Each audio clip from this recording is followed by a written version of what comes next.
Black Shuck, Part 2. What was that? LaTanya said, grabbing her brother's arm. It couldn't have been a wolf. There aren't any wolves or coyotes in the Curvin Woods, Lauren said. Maybe someone's dog got loose? Minnie said, though she didn't sound too confident. The howl came again, sounding closer and less like a creature of this world. It chilled them to their very core. They all began to back away from the direction of the howl. It was just a story, right, Teddy? Right? Minnie begged. Of course it was.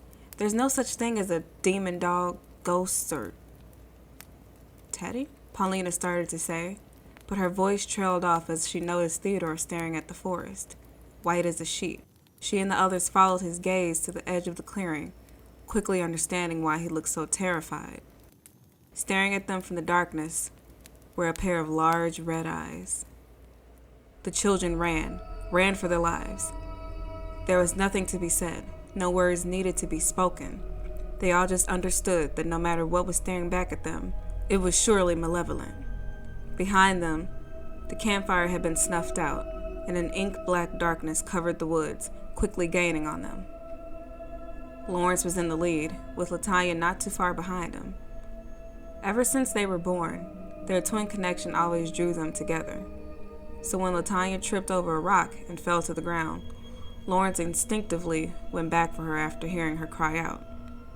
The other children were too afraid to assist her. The glowing red eyes were quickly closing the distance between them. LaTanya couldn't stand because she had twisted her ankle, and she had never felt so scared. Looking up, she felt a deep sense of relief as she saw her brother coming back for her before the darkness swallowed her up. "Tanya!" were Lawrence's last words as he ran head-on into the darkness and was swallowed up too. Tears welled up in Theodore's eyes. Why was this happening? He wanted to go back and help his friends, but what could he do? He was just a kid and was compelled to keep going. He glanced at Minnie, who was running alongside him. She was crying too. Paulina was falling behind.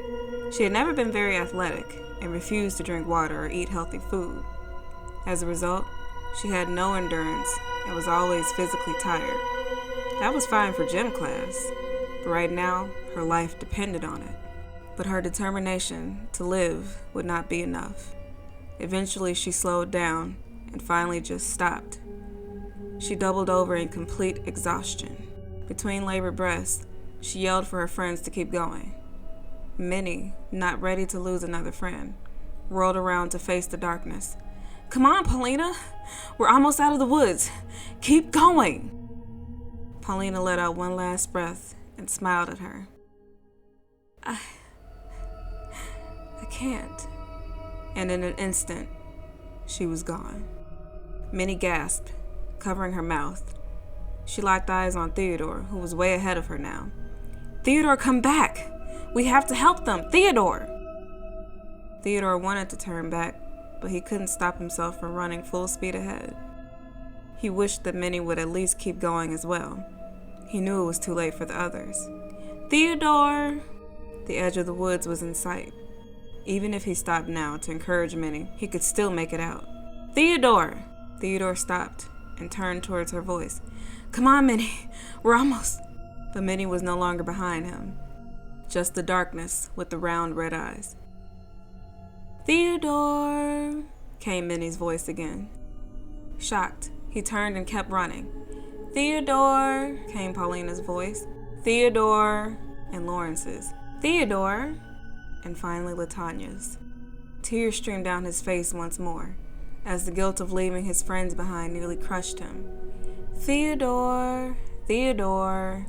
Theodore!" Their voices rang in his ear. "Theodore! Theodore!" All of their voices merged into one and slowly changed as the chant went on. "Theodore! Theodore! Theodore! Theodore! Theodore! Theodore!"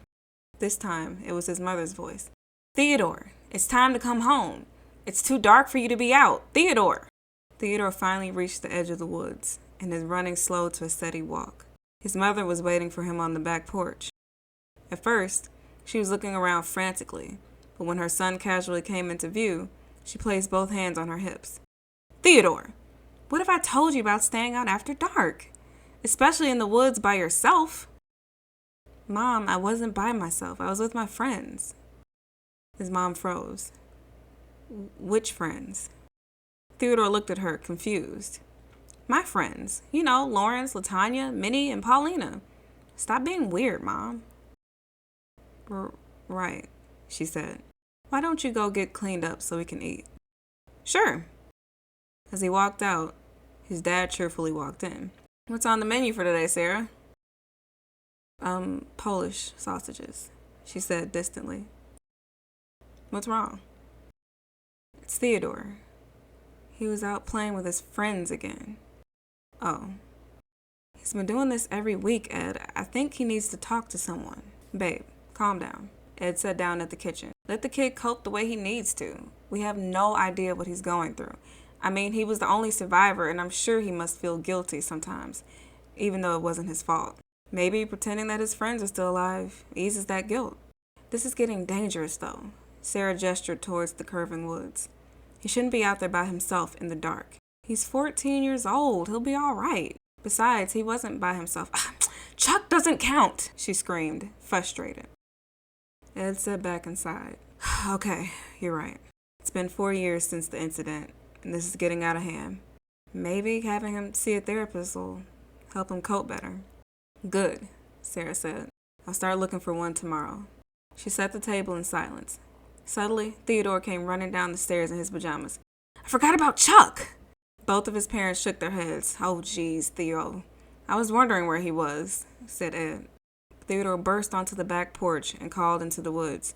Chuck, come here, boy. After a few moments, a little black Scottish terrier came running out of the woods, barking excitedly. Chuck, you were supposed to be right behind me, said Theodore as he picked up the yapping pup. Thanks for helping me tell my story tonight. I gotta think of an even better one to tell next week. Got any ideas? As he happily walked into the house, his 4 friends watched him go. One by one, they turned and disappeared into the darkness of the curving woods. See you next week, Theodore.